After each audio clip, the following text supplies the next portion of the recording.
Here I am on the other side of that fence, and I have yet to put in a gate over there, which I've meant to do but never got around to. There was a couple of floods here over the years that have kind of messed things up a little bit, but this is a good opportunity to show you a little bit of a repair.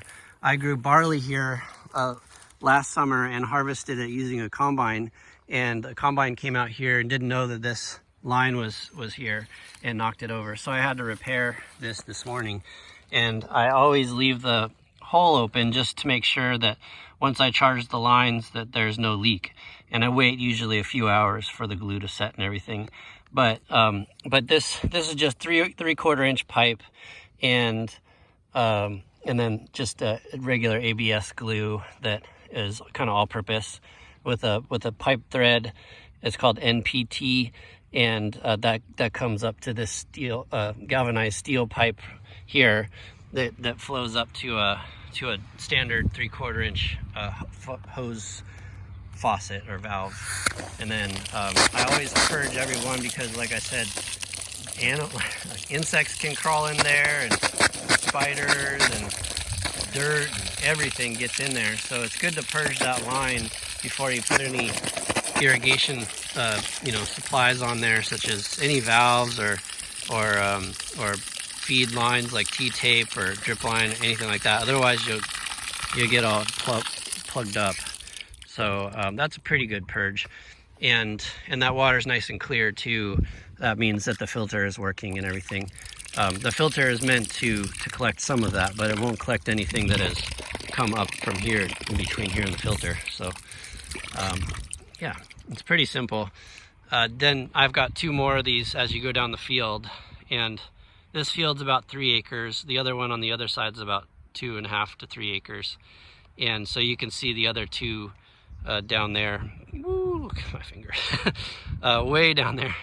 And so that all runs off of gravity, which is beautiful. We don't have to do any pressurizing of the lines using a pump or electricity. It's all just natural gravity. So that's it. And then we have the beautiful view of Black Mountain just to give you a tour, and you can see where we started out. Way up there, about right there, is where the spring is.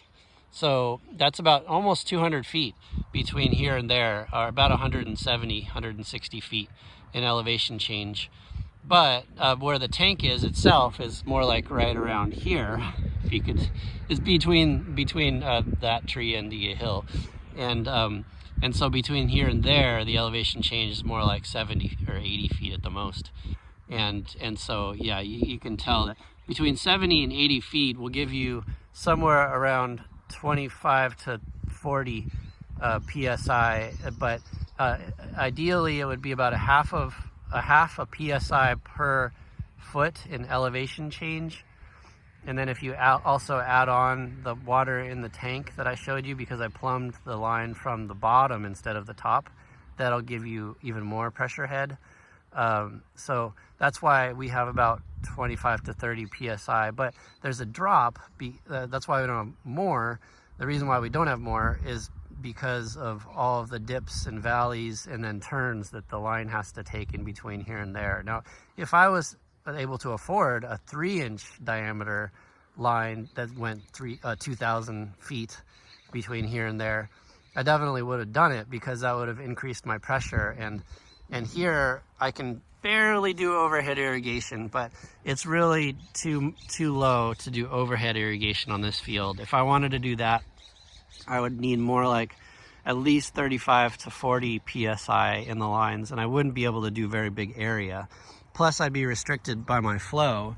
I could put on a secondary line from over there that's also 2-inch from there to here, and that would increase my flow, but I would still be restricted by the amount of pressure that's in my line, as well as the tank that's up there. I've only got about a 1,400 gallon tank, and so I'd need probably about 2 or 3 times that much. Anyways, that goes into a whole nother issue. But there you have it, and thanks for listening. That was a little short demonstration on irrigation and plumbing.